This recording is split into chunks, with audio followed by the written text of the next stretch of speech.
thought we played well coming out of the break. The Pueblo game obviously came down to one shot, and could have gone either way for us. We played well enough to win, and I thought the girls bounced back the next night against New Mexico Highlands and played a talented Highlands team, and we were able to kind of grind it out and ended up getting a victory on the road, which is the first for us this season. So hopefully we can continue to do that, and we see better and brighter days in front of us. I know we've talked about it ad nauseum. It feels like that the team just seems to keep getting better and better and better every week. What's the thing, the next step they have to take to get to that next level? Yeah, we were talking about that in practice today. I think there's two things that we've got to take care of the basketball on the offensive side, and our defense really has to pick up.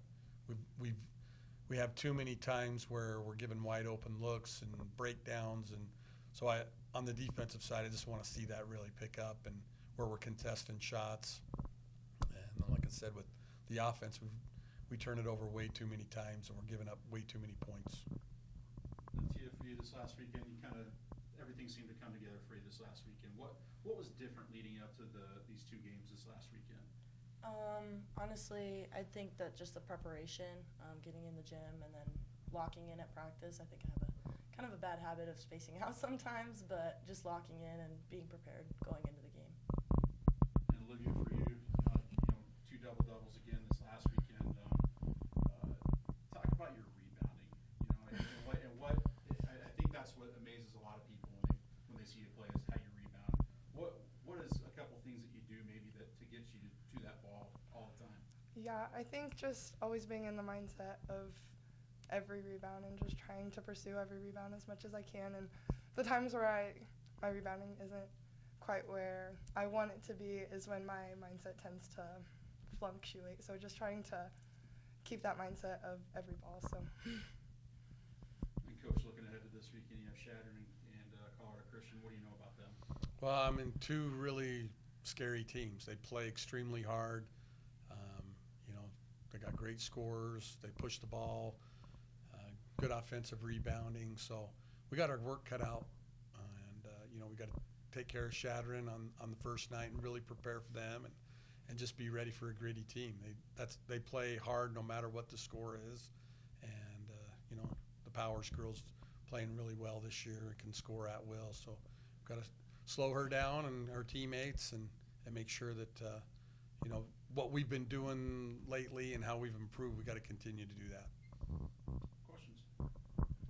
Tia, you talked a little bit about different last weekend, but what's different about your game this season?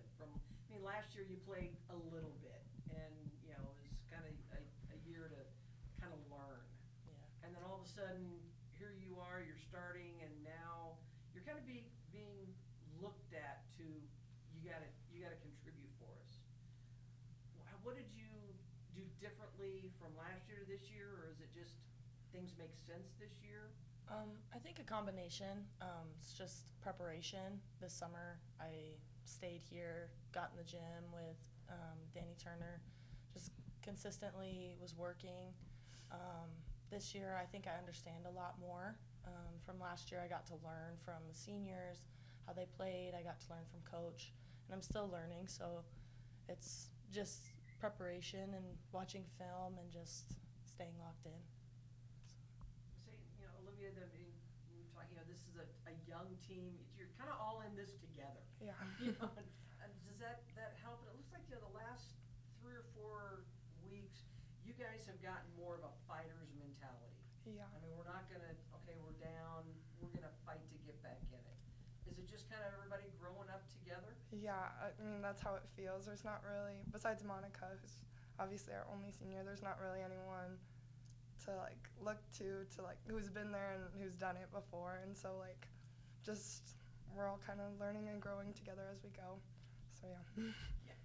Yeah, we understand what you're going through because I'm going through the same thing. And Coach and I've talked, it takes usually a good 2 years to understand this system. Yeah. And you guys don't have that.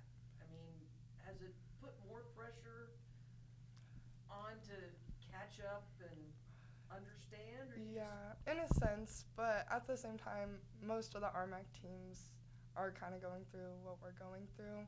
So it's kind of like it is difficult, but at some point it can't be an excuse, I don't think. So, but yeah, I think we're going and we're getting it. So just not going back from now on, just keep growing and keep growing up together. Being a coach's kid help with that? Understanding a little bit more of the peaks and valleys teams can go through? Yeah, it gives me a different perspective with some things, so it helps in some aspects. In other aspects, it's probably a little difficult, but Dad calls every once in a while, you didn't box out the right way there. No, he's supportive. He's the best, but it's different sometimes. Now, Leon, like you said, you've known her since she was probably born. You worked with her dad, on the same staff. So, you've had some coaches' kids, and you have coaches' kids. So it's kind of a different world for them, isn't it? Yeah, I think there's good things, positive, and there's negatives as well. Sometimes the expectations might be unrealistic for those kids, but they've grown up with it, they've seen it, they've been around it, and they know what it takes to win. And so, I think with Olivia, she's been able to kind of learn, and she's been around the game a whole bunch and seen it. So, she comes in, but the good thing is she plays like her mom, rebounds like her mom, not her dad. So, her mom was a fiery rebounder, so dad was pretty good too. But no, she just goes out and competes, and that's all you can ask for at the end of the day.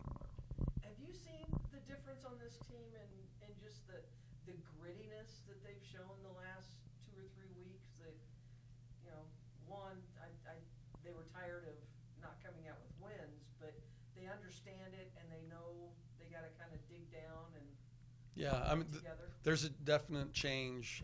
Practice has changed, games have changed. I'm still worried. I'm like, okay, who are we? We're moving in the right direction, but is it one game or one play that we could revert back to, 2 months ago? So I just want to continue to have that constant daily improvement from the kids and keep working. And if we work hard, we'll, the ball will bounce our way probably a little bit more. And that's the way I see it. And I hate to say we're in a good position right now because we're 3-10, but I actually like what is going on and what can happen. And, we've talked about it with ourselves, and we want to go from worst to first. And I really feel like it's doable.